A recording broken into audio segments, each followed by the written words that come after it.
All right, moving on now. The parliament session may have concluded, but it's the Ambedkar legacy showdown that's still on, and now it could see street protests as well. The Congress is not letting this go. They are making endless effort to amp up pressure on Amit Shah. They're saying that the concluding remarks he made in the Rajya Sabha were insulting to B.R. Ambedkar. Now, in turn, Congress has got support from the Trinamool Congress that wants to intends to hit the streets, holding a statewide dharna condemning Amit Shah's remarks. Along with Congress and TMC, other India Bloc alliance partners could also come in. And it's not just apology or a protest. They are asking for an immediate resignation of the Home Minister. But the BJP is hit back. They are accusing the Congress party and the UPA, former government, of constantly humiliating Baba Saheb as well. So that's what currently our political discourse, where Ambedkar is the big showdown. Let's listen in to what our netas are saying.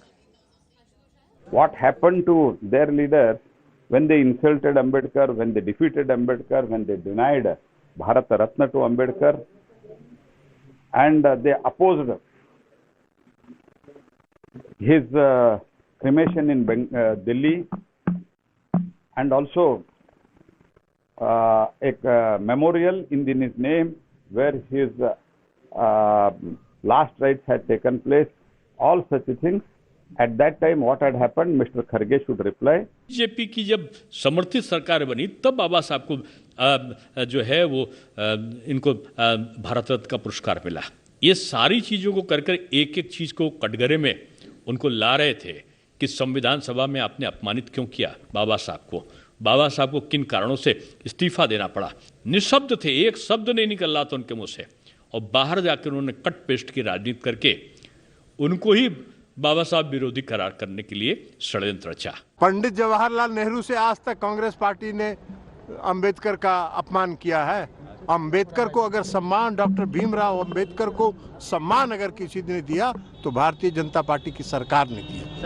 आरक्षण का विरोध किया उन्होंने। आज संविधान का किताब लेके घूम रहे हैं। संविधान का ज्ञान भी नहीं है कि संविधान में क्या प्रावधान है। पंडित जवाहरलाल नेहरू तो ऑन रिकॉर्ड संविधान सभा में देश में 1952 में जब पहला चुनाव हुआ उसके पहले आरक्षण का विरोध किया था। बाबा साहब भीमराव अम्बेडकर जी ने हमें संविधान दिया है और लोकतंत्र में ये हमारे लिए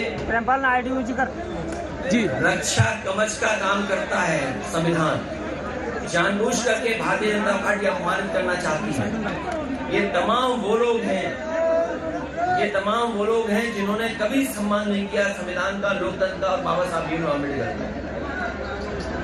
जो बीजेपी के लोग केवल एक नहीं, बीजेपी के सभी लोगों को माफी मांगनी चाहिए। बाबा साहब भीमराव अम्बेडकर जी का अपमान भारत के संविधान का अपमान है, और इसीलिए हमने संसद के अंदर और बाहर ये बात कही है कि वो शब्द तुरंत वापस लिए जाए और माफी मांगी जाए। ये आदमी देखने के लिए संत जैसा दिखता है, मगर उससे बड़ा क्रिमिनल कोई है ही नहीं इस दुनिया में। ऐसा आदमी को सामने रख के पूरा अटेंशन डाइवर्ट करने का कोशिश करता है। ये ड्रामा लोग देख चुका है। इसलिए हम कांग्रेस पार्टी का निर्देशन है, ये जो अमित शाह को अवहेलना करने का काम कर रहा है उसके खिलाफ पूरा देश में, खासतौर कर्नाटक में हम हर जिलों में उसके खिलाफ प्रदर्शन करेंगे, प्रोटेस्ट करेंगे। जो एक मेमोरेंडम देना है, डीसी को मेमोरेंडम दे के जो राष्ट्रपति तक पहुंचाने का काम करेंगे और इसका इस्तीफा और बर्खास्त करने के लिए हम मांग करेंगे। Anupam Mishra joins me for the latest on that. Anupam, good morning. So the Trinamool Congress here, at least on this issue, is all supportive of the Congress party. What kind of a statewide dharna are we looking at, Anupam? Well, Pooja, Trinamool Congress is going to protest today between 2 p.m. to 3 p.m. all over West Bengal, including Kolkata.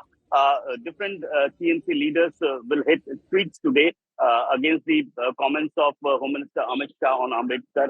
And you know that Mamata Banerjee had criticized the comment and said that it was extremely derogatory and had announced this protest. But it is unlikely that Mamata Banerjee will also hit the protest. We are yet to receive any information about Mamata Banerjee joining the protest yet. But different leaders, especially bloc leaders and MLAs are going to protest in West Bengal today.